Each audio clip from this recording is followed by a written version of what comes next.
श्री गुरुदेव.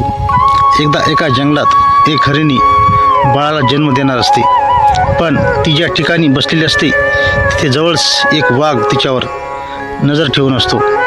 एका बाजूला एक शिकारी तिच्यावर बंदूक रोखून उभा असतो आणि जवळच जंगलात वणवा पेटलेला असतो.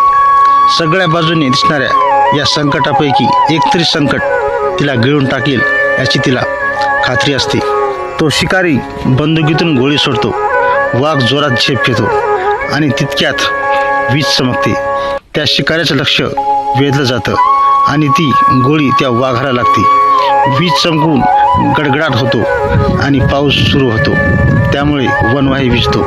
आणि या सगळ्या गोष्टी होत असताना ती हरिणी हळूच एका लहानशा हरणाला जन्म देते. माणसाचं आयुष्य हे असंच असतं. त्याच्या हातात काहीच नसतं. आपण फक्त प्यादी असतो या पटावरची. करता करिता असतो तो ईश्वर. एक एक वाटत असताना कुठल्या क्षणी काय होईल काहीच सांगता येत नाही. मारणाराही तोच असतो आणि तारणाराही तोच. कर्माचा सिद्धांत हा कितीही खरा असला तरी शेक्सपियरचं एक वाक्य खूप काही सांगून जातं. Behind every misfortune there is a crime, but behind every crime there is a misfortune. आयुष्य हे असं असतं. कोणाला दोष द्यावा, कोणाचं कौतुक करावं, दोन्ही एकाच रथाची चाकं. कुठलं खड्ड्यात अडकणार आणि कुठलं वर टांगून राहणार हे ठरवणारा मात्र तोच. समुद्रात बुडून त्याचा मृत्यू झाला, पण त्याच्या मनातून समुद्राकडे तो त्या क्षणी कसा ओढला गेला कोण सांगेल. 40 घरांच्या ढिगाराखाली गाडलं गेलेलं 6 महिन्याचं बाळ 30 तासानंतरही तसंच छान हसत खेळत सापडतं. त्याला त्या ढिगाऱ्यातही कुशीत घेणारं कोण असतं. नेहमीच्याच रस्त्याने जाणारी एक बस अचानक एक दिवस दरीत कोसळते. तिला दरीत ढकलणारं असतं कोण. वारा की ड्रायव्हर, की ड्रायव्हरच्या डोळ्यासमोर अचानक आलेला अंधार कोण सांगेल. एका मुलाच्या रोजच्या नेहमीच्या ट्रेनमध्ये बॉम्बस्फोट होतो, पण तो त्या दिवशी ऑफिसला गेलेलाच नसतो. त्यामुळे तो वाचतो. ऑफिसला न जाण्याची इच्छा त्याला त्याच दिवशी का होते कोण सांगेल.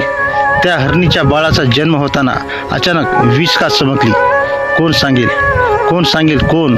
कोणीच नाही. हे असंच असतं. भक्तीने रुजवलेलं, प्रेमाने सावरलेलं, आसक्तीने बुडवलेलं, कर्माच्या चक्रात अडकलेलं, ईश्वराने लिहिलेलं आपलं आयुष्य.